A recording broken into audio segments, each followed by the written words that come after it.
ഇന്ന് നമ്മൾ എയിമിലുള്ള വണ്ടി പോർഷെ 911 ഗ്രേ കളറാണ്. ഇതാണ് നമ്മുടെ വണ്ടി. 1/20 സ്കെയിലിൽ വരുന്ന ഒരു കിഡിലൻ ഡ്രിഫ്റ്റ് കാറാണ്.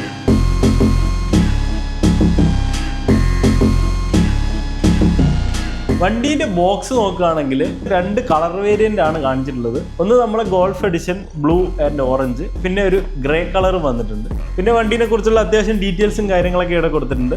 ഉള്ളിലേക്ക് നോക്കുകയാണെങ്കിൽ 1 2 3 4 5 6 ഡ്രിഫ്റ്റ് ചെയ്യാനുള്ള കോൺസും 4 എക്സ്ട്രാ ടയേഴ്സ് വന്നിട്ടുണ്ട് റബ്ബറിൻ്റെത്.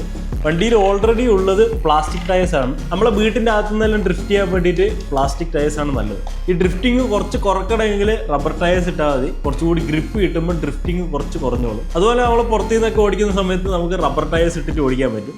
പിന്നെ ഒരു ചാർജർ കൊടുത്തിട്ടുണ്ട്. പിന്നെ നമ്മളെ ആസ് യൂഷ്വൽ സാധനം യൂസർ മാനുവൽ കൊടുത്തിട്ടുണ്ട്. വണ്ടിയുടെ ബാറ്ററി എങ്ങനെ ഊരാ ഇടുക ഇങ്ങനെയുള്ള കാര്യങ്ങളിൽ ഇതിനകത്ത് പറഞ്ഞിട്ടുണ്ട്. ഇതങ്ങോട്ട് മാറ്റിയേക്കാം. പിന്നെ ഒരു സ്ക്രൂ ഡ്രൈവർ വന്നിട്ടുണ്ട്. അതുപോലെ 4 സ്ക്രൂവും വന്നിട്ടുണ്ട്. ഇത് വേറെ ഒന്നുമില്ല, നമ്മുടെ ടയേഴ്സിന് വേണ്ടിയിട്ടുള്ള സ്ക്രൂ ആണ്.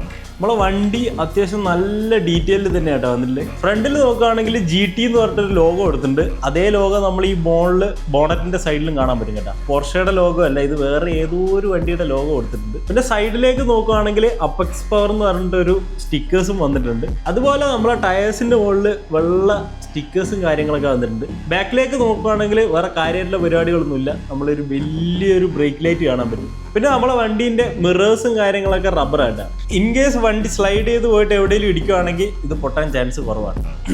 നമ്മളെ വണ്ടീൻ്റെ അടിയിലേക്ക് നോക്കുകയാണെങ്കിൽ 2 സൈഡും ലൈറ്റ്സും പരിപാടികളെല്ലാം കാണാൻ പറ്റും. ഇവിടെയാണ് നമ്മളെ ബാറ്ററി ഇടുന്നത്. ഇതാണ് നമ്മളെ റിമോട്ടിൻ്റെ അകത്ത് വേറെ കാര്യമായിട്ടുള്ള പരിപാടികളൊന്നുമില്ല. ത്രോട്ടില്, സ്റ്റിയറിങ്, പിന്നെ ലൈറ്റിൻ്റെ ഒരു സ്വിച്ച് വന്നിട്ടുണ്ട്. ബാക്കി പിന്നെ 2 ഡമ്മി സ്വിച്ച് വന്നിട്ടുണ്ട്. വർക്കിംഗ് അല്ല. ഇത്രയും കൺട്രോൾസ് മാത്രമേ റിമോട്ടിൻ്റെ അകത്ത് വന്നിട്ടുള്ളൂ. ഇവിടെയാണ് പവർ ബട്ടൺ വന്നിട്ടില്ല. ഇത് ഇങ്ങോട്ടേക്ക് നീക്കുക. നമ്മളെ കാറിൻ്റെ പവർ ബട്ടൺ അടിയിൽ. ലൈറ്റൊക്കെ ഓൺ ആക്കി കഴിഞ്ഞാൽ വേറെ ലെവലാട്ടോ വണ്ടീൻ്റെ ലുക്ക്.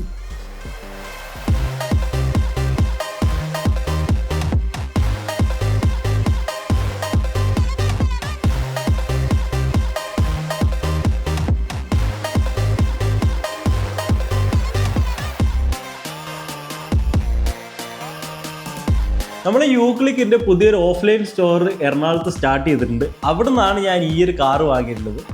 ഇതുപോലത്തെ RC കാർസൊക്കെ നിങ്ങൾക്ക് ഓടിച്ച് നോക്കിയിട്ട് വാങ്ങണമെങ്കിൽ എറണാകുളത്ത് നമ്മളെ മൈക്ലിക്ക് സ്റ്റോറിലേക്ക് പോയാൽ മതി. ലൊക്കേഷനും കാര്യങ്ങളൊക്കെ ഞാൻ ഡിസ്ക്രിപ്ഷനിൽ കൊടുക്കാം. ഇനി നിങ്ങൾക്ക് ഈ ഒരു വണ്ടി ഓൺലൈനായിട്ട് വാങ്ങണമെങ്കിൽ നമ്മൾ യൂക്ലിക്കിൻ്റെ വെബ്സൈറ്റിൻ്റെ അകത്ത് വാങ്ങാൻ പറ്റും. ഇത് വാങ്ങാനുള്ള ലിങ്കും കാര്യങ്ങളൊക്കെ ഞാൻ ഡിസ്ക്രിപ്ഷനിൽ ഇടാം. അപ്പോൾ നമ്മുടെ ചാനൽ സബ്സ്ക്രൈബ് ചെയ്യാത്തവരുണ്ടെങ്കിൽ സബ്സ്ക്രൈബ് ചെയ്യുക. നമ്മൾ മോസ്റ്റ്ലി ഇതുപോലത്തെ RC കാർസിൻ്റെ റിവ്യൂസും പിന്നെ അതിൻ്റെ റണ്ണിങ് വീഡിയോസും ഒക്കെയാണ് ചെയ്യുന്നത്. ഇനി അടുത്ത ഏത് വണ്ടി കൊണ്ടുവരണമെന്ന് കമൻറ്റ് ബോക്സിൽ പറയാം.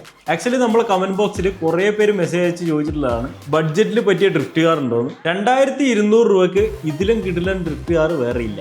ഈ ഒരു കാർ ആക്ച്വലി നിങ്ങൾ ഡ്രൈവ് ചെയ്യാത്ത സമയത്ത് നമുക്ക് ഡൈകാസ്റ്റിൻ്റെ ഒക്കെ കളക്ഷൻസിൻ്റെ ഒക്കെ കൂടെ വെക്കാൻ പറ്റും. കാരണം അത്രയും നല്ല ഡീറ്റെയിലാണ് കേട്ടോ വണ്ടി വന്നിട്ടില്ല. അപ്പോൾ അടുത്തൊരു വീഡിയോ ആയിട്ട് വരാം. Okay, by.